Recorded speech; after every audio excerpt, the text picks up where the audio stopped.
Hello student, welcome to Chandrashekhar Azad inter college Nanda Azamgarh. Myself Saurabh sir.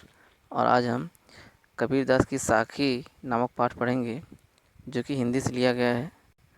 और कबीरदास जी एक ऐसे महान व्यक्ति थे जिन्होंने जाति धर्म को त्याग कर और मनुष्य को एक सच्चे मार्ग पर चलने का उपदेश दिए हैं। और जिसका उपदेश अगर कोई व्यक्ति अपने आंतरिक जीवन में उसको ग्रहण करता है तो वह एक निश्चित ही सज्जन व्यक्ति बन जाएगा और एक अच्छा समाज सुधारक और एक नए समाज का निर्माण कर सकता है फ्रेंड्स।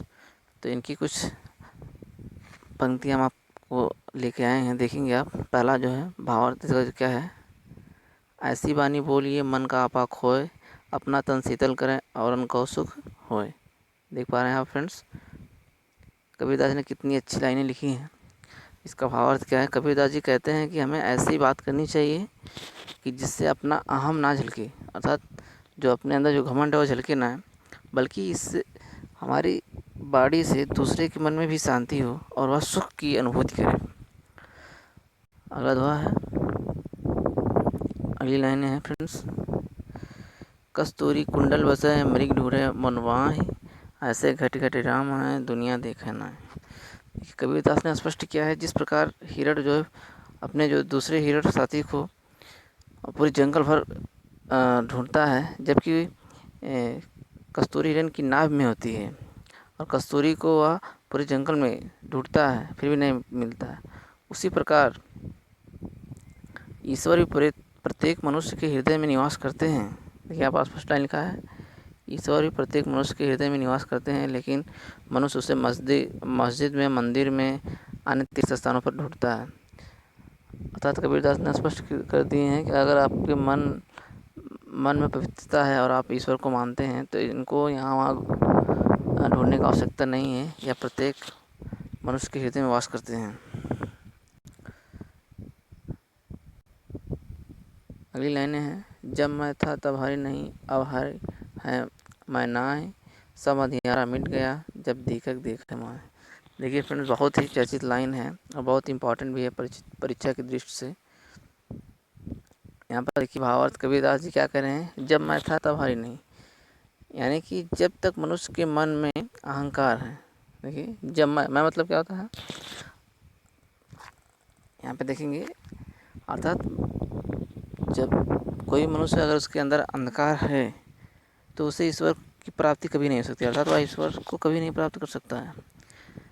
और जब उसके अंदर से देखिए सब अंधियारा मिट गया, अर्थात सभी अंधेरे जब दूर हो जाएंगे, कब दूर हो जाएंगे, देखेंगे यहाँ पर, जब उसके अंदर का अहंकार रूपी जो अंधियारा है वह मिट जाएगा तब ईश्वर की प्राप्ति हो जाएगी। ठीक उसी प्रकार जैसे दीपक के जलने पर उसके प्रकाश से अंधियारा मिट जाता है, यहाँ अहंकार का प्रयोग अंधकार के लिए तथा दीपक का प्रयोग ईश्वर के लिए किया गया है फ्रेंड्स। अगला है,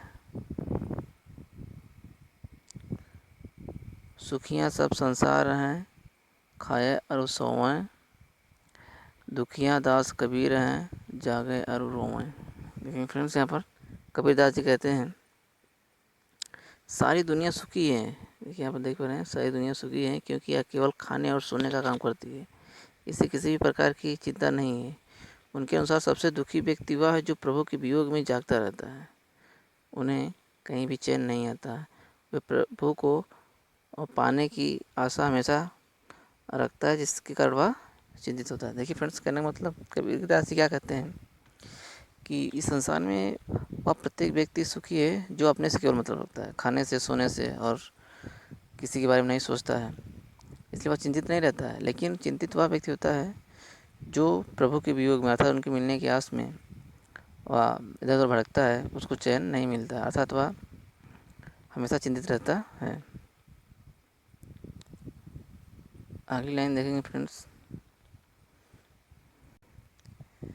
यहाँ पे आप देख पा रहे हैं, ये परीक्षा की दृष्टि से इतना विशेष महत्वपूर्ण नहीं है, फिर भी आप इसको नोट डाउन करेंगे और यहाँ पे जो इम्पोर्टेंट है उसकी व्याख्या एक्सप्लेन कर दे रहे हैं। आप देख पा रहे हैं यहाँ पर, ये देखिए आपकी परीक्षा की दृष्टि से इम्पोर्टेंट है। पोथी पढ़ी पढ़ी जग मुआ, पंडित भया न कोय, आइकै आसिर पीयू का, पढ़ाई सुपंडित होय। देखिए बहुत ही चर्चित लाइनें हैं, इम्पोर्टेंट भी है। कबीरदास जी क्या कह रहे हैं कि इस संसार में मोटी मोटी पुस्तक पढ़ पढ़ कर कई मनुष्य मर गए, परंतु कोई भी पंडित ना बन पाया। ये पढ़े लिखे तो सभी व्यक्ति हैं और बहुत से व्यक्ति मोटी मोटी अनेक पुस्तक पढ़ी हैं। तो कबीरदास जी कह रहे हैं बहुत से मनुष्य ऐसे आए और मर गए, लेकिन कोई पंडित नहीं बना, सच्चा पंडित कोई नहीं बना। यदि किसी मनुष्य ने ईश्वर भक्ति का एक अक्षर भी पढ़ लिया तो वह पंडित बन जाता है, यानी ईश्वर की एकमात्र सत्य इसे जानने वाला। देखिए कितनी बढ़िया अर्थ यहाँ पे दिया है कबीरदास ने। कबीरदास जी क्या कह रहे हैं अपने लाइने में, पोथी पढ़ पढ़ जग मुआ, मतलब बहुत से लोग ऐसे आए जग में और मुआ मतलब मर गए, और पंडित भया न कोई, अर्थात कोई पंडित ना बन सका। ऐसे आसिर पीव का, पढ़ाई सो पंडित। लेकिन अगर एक अक्षर, जो ईश्वर रूपी अक्षर को अगर किसी ने पढ़ लिया, उसके भक्ति का, ईश्वर के भक्ति रूपी अक्षर को अगर पढ़ लिया, तो वास्तव में जो है असली पंडित वही है, अर्थात वही वास्तविक ज्ञानी। फ्रेंड्स यहाँ पर देख पा रहे हैं आप, इसको भी आप नोट कर लीजिएगा। यहाँ पे देखिए कबीरदास जी का हमने जीवन परिचय दे दिया है, जो कि अक्सर परीक्षाओं में पूछता है। देखिए कवि का परिचय, कबीरदास जी हैं। इनका जन्म 1398 में काशी में हुआ। ऐसा माना जाता है कि इनके गुरु रामानंद थे, एक क्रांतिदर्शी के कवि थे जिनकी कविता से गहरी सामाजिक चेतना प्रकट होती है। इन्होंने 120 वर्ष की लंबी उम्र में पाई और इन्होंने आने वाले जीवन के कुछ अंतिम वर्ष मगहर या मगहर भी कह सकते हैं में बिताए और वहीं लीन हो गए। देखिए वैसे तो इनके जीवन के बारे में कोई ठोस प्रमाण नहीं है, फिर भी विद्वान के अनुसार बताया जाता है कि इनका जन्म 1398 में हुआ था। यहाँ देखिए कठिन शब्दों के, इनके द्वारा बोले गए कुछ कठिन शब्दों के अर्थ हैं।